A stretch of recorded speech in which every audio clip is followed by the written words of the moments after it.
So I can take questions now, if I may. And the first I've got is Johnny Beale, BBC. Thank you, Secretary. Could you just explain to us, I wasn't quite clear what you think the submarines were doing. I mean, we have submarines in the North Atlantic. What exactly are you saying these Russian submarines were up to, and what evidence do you have? You've given us the base, but you haven't told us what exactly they were doing. So if you could elaborate on that, I'd be grateful. And then also, just turning to the Middle East, if you forgive me, I just wondered whether you think this ceasefire can hold, especially with Israel continuing to target Lebanon, and with Iran saying that a Strait of Hormuz is their territorial water, and essentially they will decide who goes in and out. Thank you. Thank you. We welcome the ceasefire. We want it to hold. We will do our bit to try and strengthen it. We condemn the escalation in Lebanon. We want the Israel-Lebanon conflict to be brought within the terms of the ceasefire, because we want to see greater stability return to the whole of the Middle Eastern region. On the operation I'm setting out today, this was over a month where we and allies tracked every mile of the Russian subs. We recognized the Akula attack submarine as a likely decoy to distract us from the GUGI submarines.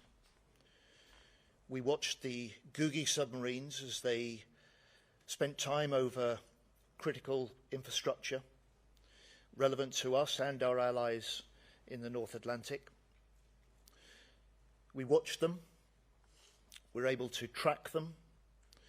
We dropped sonar buoys to demonstrate to them that we were monitoring every hour of their operation.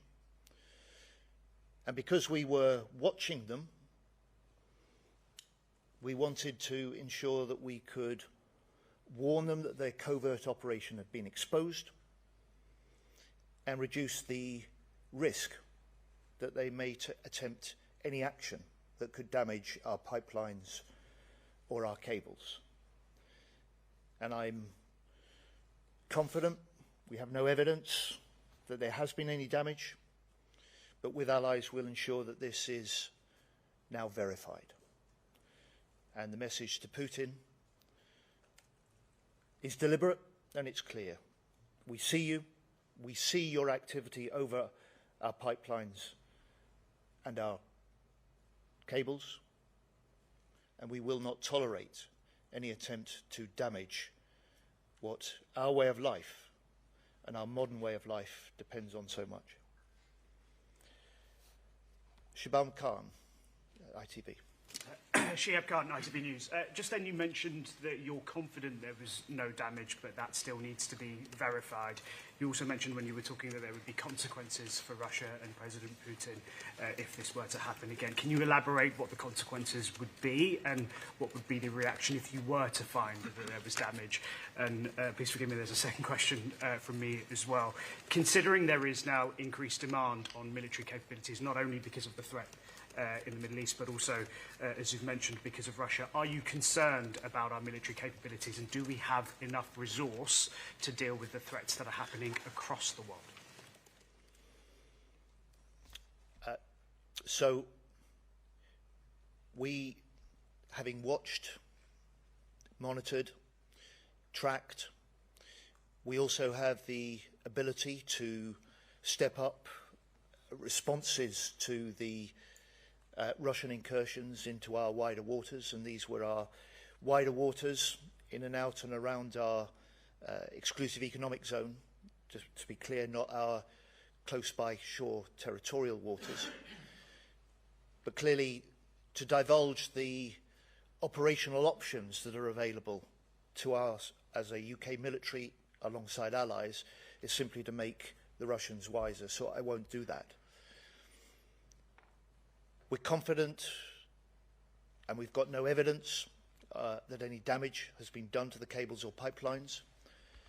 The UK has one of the most resilient undersea networks of any nation, with inbuilt contingencies if there are damage. but we will ensure that with allies that we will verify the state of our infrastructure now that the Russian submarines have been seen off and that they're heading north back to their base. Demands on defence are rising. We see that in the Middle East. We see that in the more direct threat that we continue to face from Russia as the UK, but as a member of NATO. It's a recognition that the Prime Minister set out in his important Munich speech at the Security Conference a month ago, where he said hard power is the currency of the age. And he recognised first, quite rightly, that this is a government that is spending more on defence now than ever before, that has increased defence spending since day one of coming into office, that this Parliament will spend £270 billion on defence. But in the face of rising demands on defence, the Prime Minister said we must, and we know we must do more, spend more quickly. And that is exactly what we're doing. Next year, we will hit a level of spending in this country that has not been seen since 2010 was Labour was last in government. And we do that to respond to the rising threats and to recognise the fact that for 14 years we had governments that cut our forces, that is, in the words of one of my predecessors, hollowed out and underfunded the forces over those 14 years. Deborah Haynes. Deborah Haynes, Sky News. Just on the timing of this operation by Russia, do you think that it's deliberate, that it took advantage of the fact that there was conflict in the Middle East to try to launch this sabotage potential operation against us? You talk about how you're seeing them, but why didn't you stop them? Why didn't you shoo them off the critical infrastructure? And then just finally, obviously we're seeing the Russia threat. There's conflict in the Middle East. There's war in Ukraine. There's Donald Trump mocking the UK's diminished military capabilities and threatening to withdraw the US from NATO. Yes, defence spending is increasing. You're talking about this 2.6% by next year, though obviously it's only 2.5% on core defence. Are you having those private, tough conversations with the Prime Minister, with the Chancellor, that this target to increase defence spending to 3% needs to be pushed forward much faster, potentially by the end of this Parliament? And if you're still meeting hesitancy and reluctance, are you considering your own position, given how passionately you feel about the need to rearm and get ready? So a number of questions in there, Deborah. Look, first, I'm pretty clear that Putin would want us to be distracted by the Middle East. And what I'm setting out today demonstrates that we are not just exposing his covert operation, but we are saying to him that we recognise Russia as the primary threat to the UK and to NATO, and that we will not take our eyes off Putin, whilst at the same time we act to protect our British interests and our British allies in the Middle East. And on the question of this government's commitment to defence, I would just say to you, look back at the speeches that the Chancellor has made. She has quite rightly argued a strong economy needs strong national security. Look back at the £8 billion we're now spending each year on defence, above the level of the last government's last year in office. Look at the commitment the Prime Minister is making to completing the Defence Investment Plan. The recognition that, as I said at his Munich speech, he said hard power is the currency of the age. But alongside that, look at his record and the UK's record in this 20 months since the election, where you've got this combination of strengthening hard power, strengthening allies and alliances, and conducting sure diplomacy. And it's that hard power, strong alliances, sure diplomacy that is a way of making Britain safer, and our mission to make Britain secure at home and strong abroad. Can I come to Jerome Starkey, The Sun? Jerome Starkey from the Sun newspaper. Defence Secretary, I think this is the second time you've told Putin that you see him. The last time was when you surfaced a submarine close to the Yantar. It doesn't appear to have deterred these submarine operations surveilling subsea infrastructure. And the concern is, of course, when he looks back in your direction, he might see a navy that has 5 of its 6 hunter-killer submarines stuck in port, and the other one was in Australia, has now sailed. A Type 45 destroyer that took 3 weeks to get to Cyprus in response to a foreseeable security emergency. What are you doing to make sure that you know, for all the credit you give the armed forces personnel, but to make sure that they have the resources, the infrastructure, the kit that they need to do more than simply watch? And I'd point out that the DIP, the Defence Investment Plan, this key document to set out what you're going to invest in, continues to be months behind schedule. So first, I'd simply say to you, Putin's purpose is secret operations that remain undetected over our critical infrastructure. We've exposed those covert operations. We've made clear to him and his submarines that we've watched them every step of the way, and that were there to be any damage to our cables or pipelines, we would hold him responsible. And I think the nature of the operation that I've set out today demonstrates that we have UK armed forces capable of detecting, capable of deterring, capable of responding if required in order to protect Britain and to protect our vital undersea infrastructure. And that we have a government here and a military that, despite our commitments, quite rightly, in the Middle East, will not take our eye off Putin, that recognises and responds to the fact that our primary threat to the UK and to NATO remains President Putin and Russia. And on the question of our Navy, I think this, and our forces, I think this operation demonstrates 2 things. First of all, just how capable it is of complex operations alongside allies. And secondly, that very often that what they do is not visible. And so I'm proud of what they are. I'm proud of what they do. I'm proud of the operation that I'm able to set out today.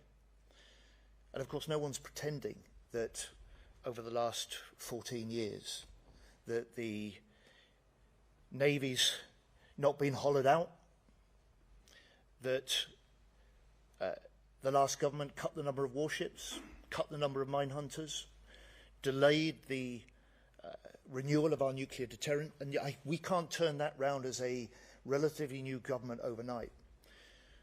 But we're spending 300 million more on shipbuilding. We've doubled to £4 billion the amount we're spending on autonomy.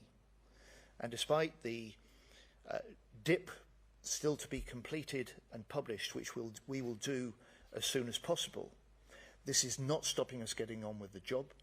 And since the election, we've let over 1,200 major contracts. We've made the investments. 86% of those contracts have gone to British-based firms. And so, as I've argued consistently, we're taking the steps to rebuild the strength of our armed forces, reinforcing Britain's security and boosting Britain's economy and economic growth at the same time. Larissa Brown.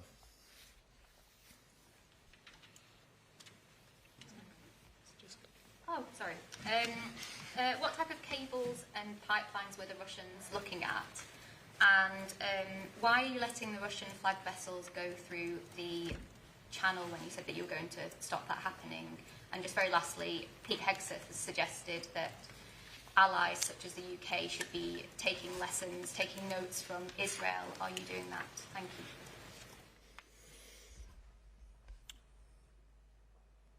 So I'm not going to disclose any details of the precise locations or the precise infrastructure networks over which the GUGI submarines were operating. But suffice to say, we know exactly where they were. We've watched them 24/7. We have no evidence or reports of any damage, but we will ensure with allies that that is properly verified.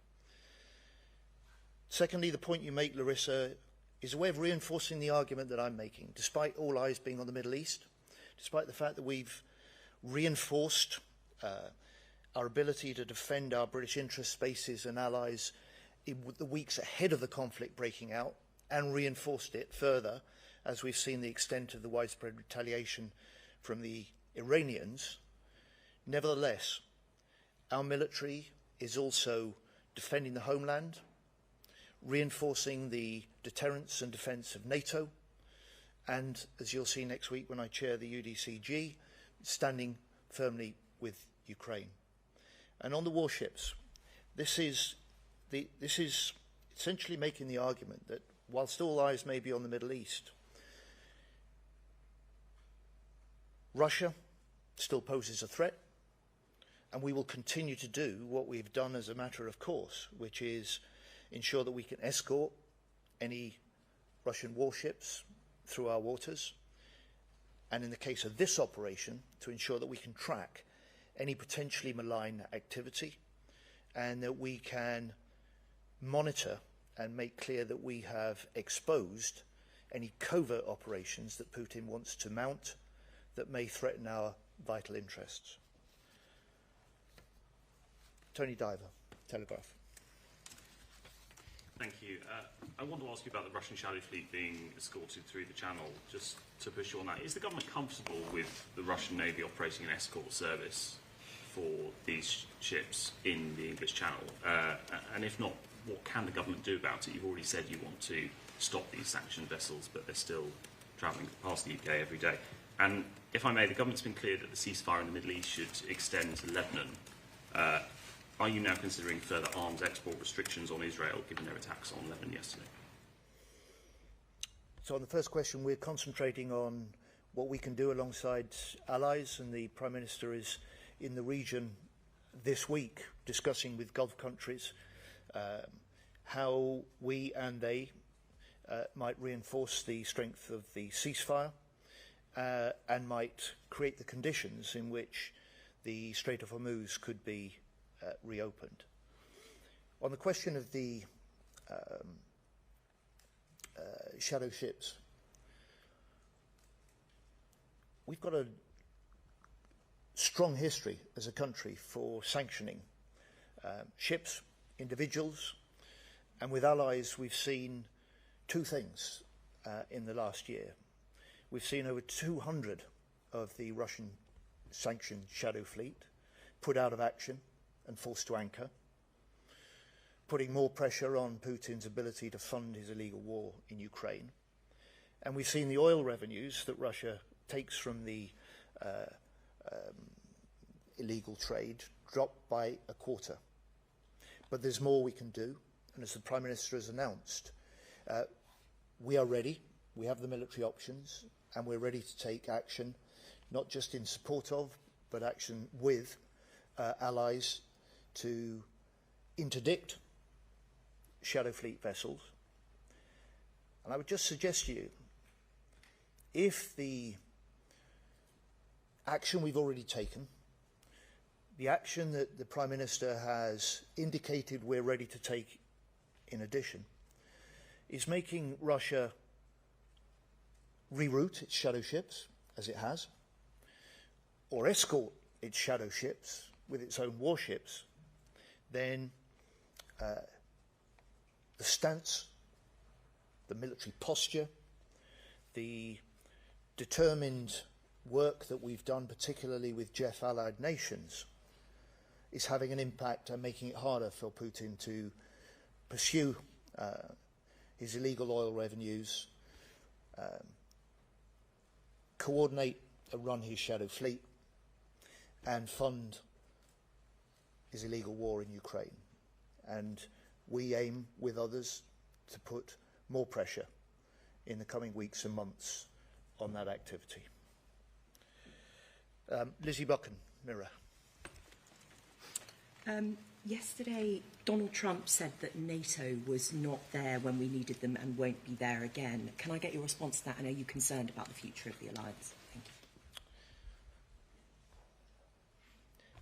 you. First, I'm really not going to comment on social media posts. What I can reflect on are the conversations that I've had with his Secretary of War, Pete Hegseth, both one-to-one and when I sit next to him at NATO defence ministers. He's clear about the US that they remain totally committed to NATO and to Article 5, but equally strong in requiring European NATO nations like the UK to step up on Ukraine, which we have, to step up on defence spending, which we have and we are, and step up also on European leadership within NATO. And that's in many ways exactly what we're doing with this operation. We're demonstrating and dealing with allies threats to NATO's northern flank and reinforcing the deterrence and the defence of our NATO alliance with this operation, where the threats are greatest, which is from Russia and in the High North. Michael Shear, New York Times. Defense Secretary Michael Shear, New York Times. President Trump has mocked the British Navy, calling them toys and old and decrepit. I wonder if you think this operation is a sort of response to that, and what do you think the members of the British Armed Forces would want you to say to President Trump about that assessment by him? And if I might, on Iran, what do you and the government think of the President's proposal, if you want to call it that, for a kind of joint U.S.-Iran toll booth in the Strait of Hormuz? Well, we want to see the ceasefire reinforced and strengthened. We want to see it extended to Israel and Lebanon. And we want to see a Strait of Hormuz that remains open and free, consistent with the long-established laws of international navigation without any sort of tolls for passage. On your first set of questions, I'd like to let our actions rather than our words speak for themselves. And I would just say about our carrier, I reject the descriptions that have been levelled against them. Our carrier completed an 8-month tour last year of the Indo-Pacific, in which it led ships of 14 other nations during the period of its operation, including the US. It meant that it is now, because of that operation, fully certified as NATO's flagship, and that is the role that it will now play as we deploy it to the High North. And I think our operation that I'm setting out today reinforces the seriousness with which we take the Russian threat, reinforces the importance of the High North, and says by what we're doing rather than by what we're saying, that we recognise while we've got responsibilities that we're discharging in the Middle East, we won't take our eye off NATO, we won't take our eye off defending and deterring on the northern flank, and we won't take our eye off the Putin threat. Molly Blackall? Hi, Molly Blackall from the iPaper. Thanks for doing this. On this operation, you said that if there was damage, Putin would have been held responsible. How can the UK hold Russia responsible, you know, if they do take action to actually cut cables or damage them in the future? What capabilities do we actually have to respond to this if it was happening, rather than just track it? And if I may, on the Middle East, you said that the UK is willing to do its bit to try and make the ceasefire hold. What's your plan to contribute? Thanks.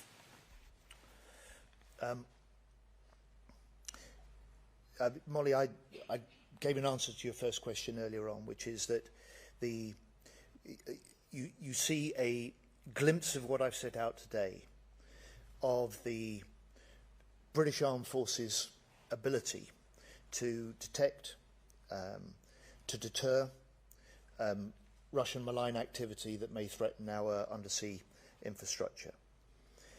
We have a range of capabilities in which, if necessary, we could take that steps further, including to respond if there is a question of Russian damage to our cables or to our pipelines.